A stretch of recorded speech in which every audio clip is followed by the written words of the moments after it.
I am York. My father, Old York, was body servant to John Clark, Captain William Clark's father. My father taught me how to be a body servant when I was very young. How old I was, I do not know, for I do not know how to read or write. I see you're asking, how did I learn to speak like this? Well, when I became a body servant, I grew up in the Clark household. I slept near him. I dressed like him. I learned how to talk like him.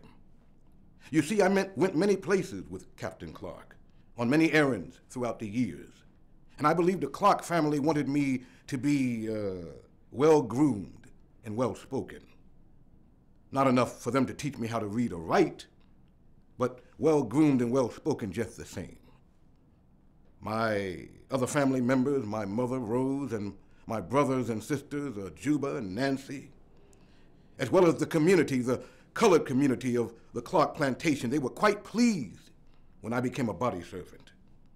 You see, Captain Clark and I, we grew up together as children, and we played. But when I became a body servant, I knew what was expected of me, and I did my job expertly. That was the reason I was chosen for the great expedition. Big medicine, that's what they called me.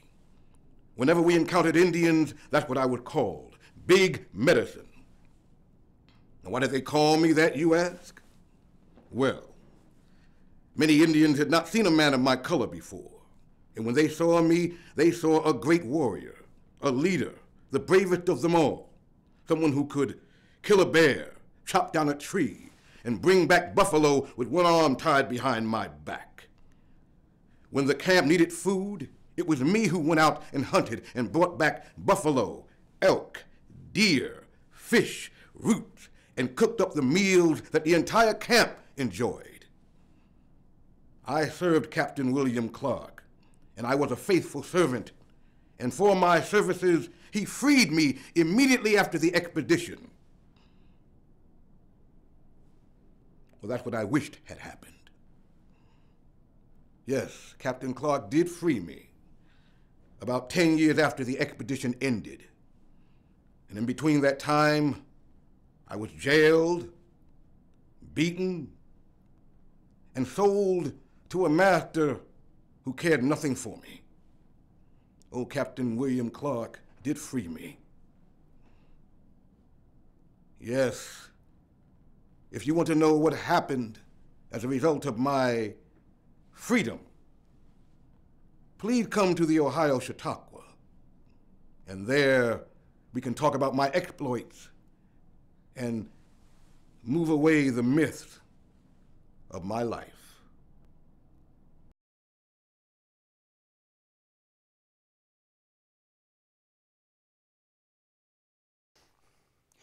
Hey!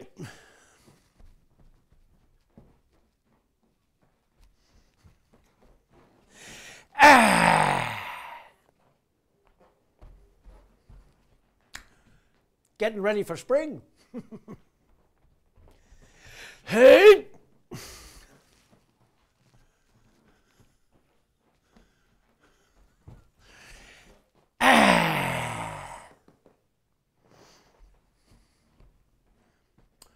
Right after the last spring thaw, I'll put these baby apple trees safely into the ground. Hey!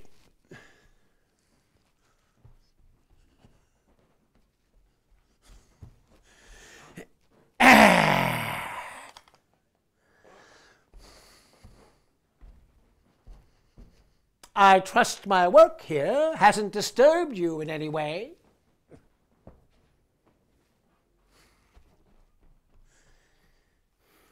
Hey!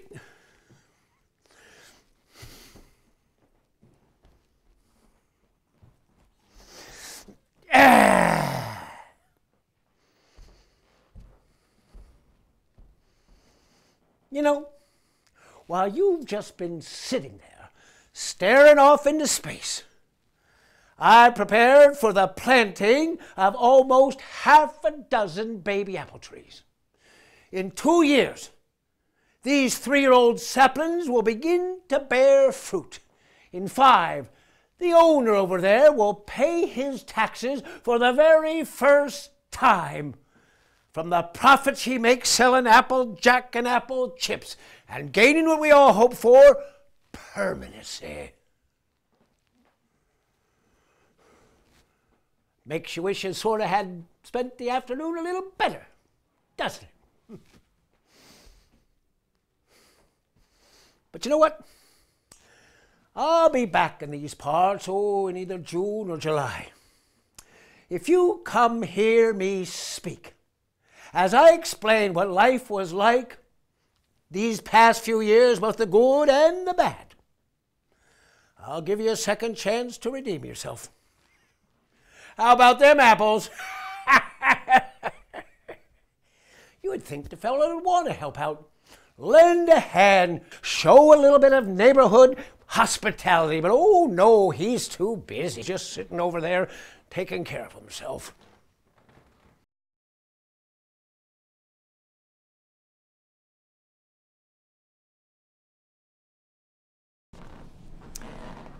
Good day, my friends. My name is Margaret Blenner Hassett, and I have come to tell you a bit of the story of my life on the Ohio frontier. It is a story of great happiness and great sorrow and tragedy. But let me begin with those most happy years when my husband Harmon and I left the countries where we had been born. I was born in the north of England and Harmon from Ireland, and we journeyed to this new country, the country called America. We did not wish to live in the teeming, overcrowded cities of New York or Philadelphia. Instead, we wished to travel as far west as one could safely travel in those days, to the far western regions of America, all the way to the land that would soon become the state of Ohio. Harmon and I were a bit different than the ordinary frontiers people. We had, for example, far more money than anyone else. That money had come from my husband's family. You see, the Blenner Hassett family owned a castle in Ireland, and with that castle was a vast estate of 7,000 acres.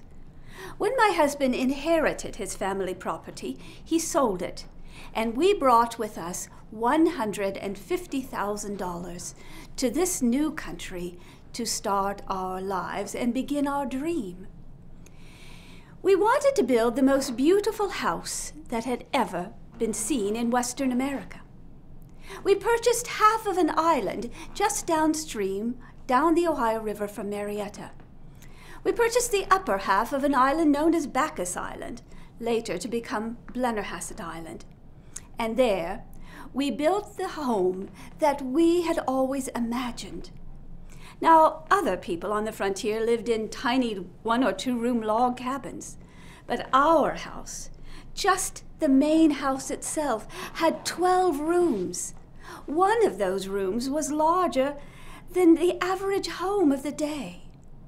We had genuine gold trimming the ceilings, silver doorknobs and door hinges, and on the floors were thick, sumptuous Turkish carpets. We had acres of flowers. We had hothouses. We had an English maze. We had some shrubbery trimmed in the shapes of the original 13 colonies. People who saw our home said it was paradise. They said it was the Garden of Eden.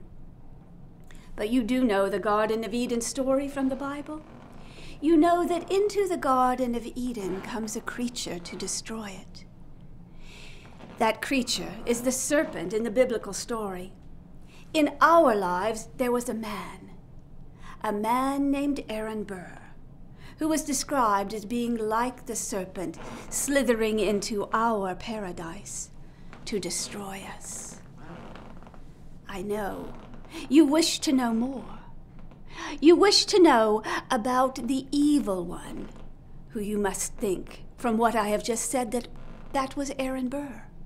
But it was, in fact, Thomas Jefferson, who destroyed us. Please join me this summer for Ohio Chautauqua, when you will get the full and complete story. Good day.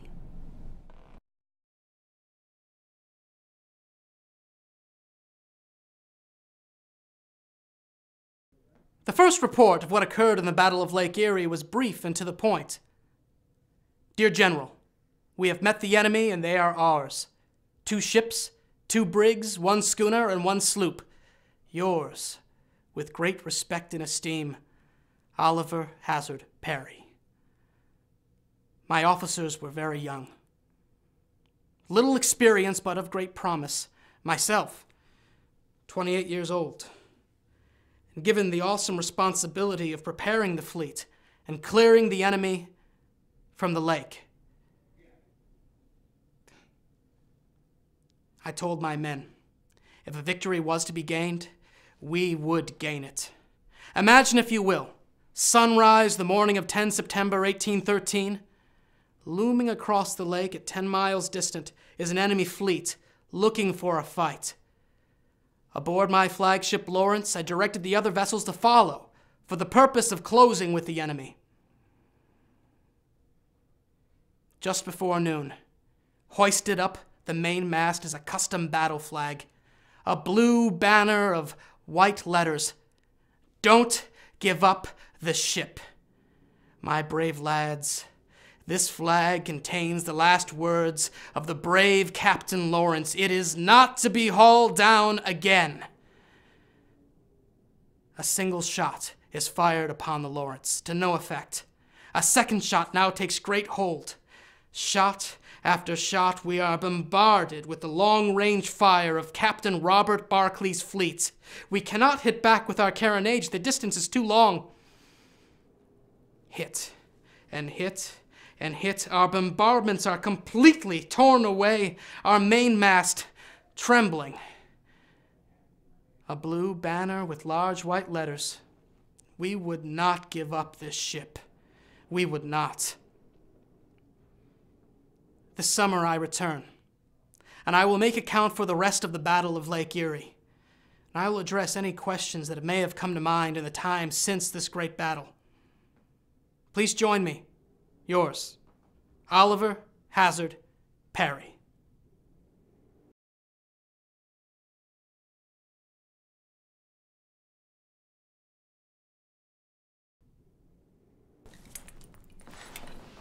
Captain Cressup, why have you killed my people on the Yellow Creek? Your people killed my kin a great while back on the Conestoga, and I thought nothing. I did nothing.